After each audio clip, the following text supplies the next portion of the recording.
እስኪ አምጪው። ሳሚ አምጪው።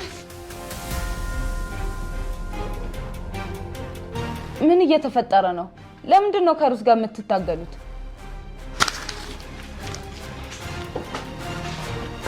ምንም አይደለም። መድኃኒትሽን ወስደሻል? ኡፍ ሁሌ መድኃኒት። በቃ አሁን የተጠየቀውን መልስ።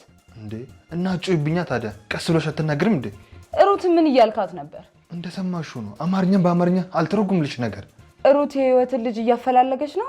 እኔም እየፈለግኳት ነው። አንቺ ቅር ይልሻል እንዴ? ይሄ ነገር ቢቀርባችሁ አይሻልም? ለምን በማያገባችሁ ነገር ትገባላችሁ? ችግር ውስጥ ብትገቡስ? ለሱ አታስቢ። ጠላታችን ቅርብ ስላለ እቅዱን በቀላሉ እናውቅበታለን። ማን ነው ጠላታችሁ? እኔ ካወኩት በቂ ነው።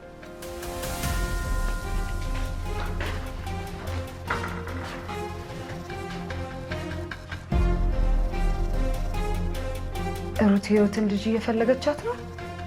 ይሄ ነገር ከጠበቅኩት በላይ በፍጥነት እየሄደ ነው።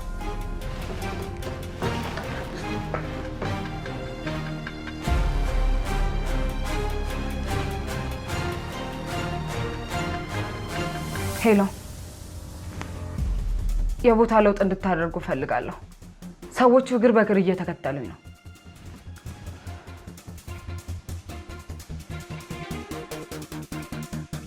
እሺ፣ የሳሚን ተገላገልኩ ስል ደግሞ አንቺ ጀመርሽኝ? ወይዘሮ ሩት ደግሞ እኮ የልጅቷ እድል መጥመን አንድ እንኳን የሚፈልጋት ሰው የለም። የእናቷን እድል ይዛ ነው የተፈጠረችው መቼም።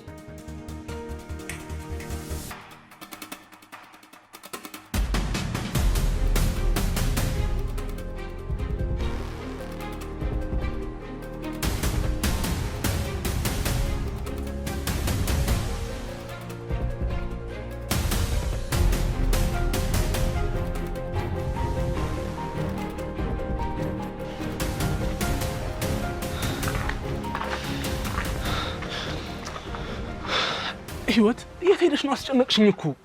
ለምን የምትጨነቅለት ሰው አተን? በቅድሙ ነገር ተናደሽብኛል አይደለ? አይ ከእህትማ ልታስበልጠኝ አትችልም። እንደዛ አይደለም።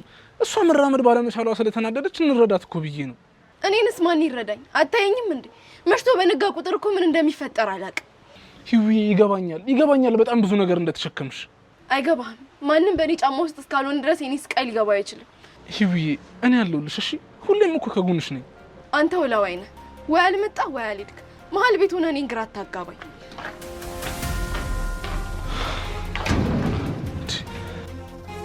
ወላዋይ ነገር አታጋባኝ ማለት ደግሞ ምን ማለት ነው?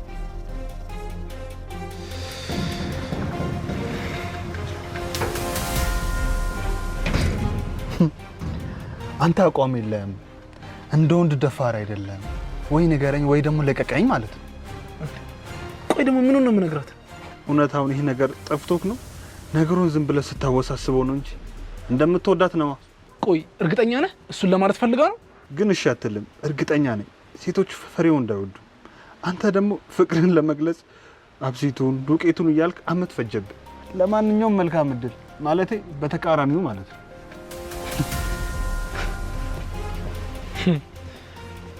አንተም ወንድ ሆነህ እኔን ልትመክረኝ? ለነገሩ ምን ታረግ? እኔ ራሴ ነኝ ፊት የሰጠሁት። እውነት ቆይ ህዊ ግን እንደዛ እንድላት ፈልጋ ነው? ታዲያ ፈልጋ እስከሆነ ምን ችግር አለው? ቀላል ነገር ነው። እኔም ደግሞ የምፈልገው እሱ ነው።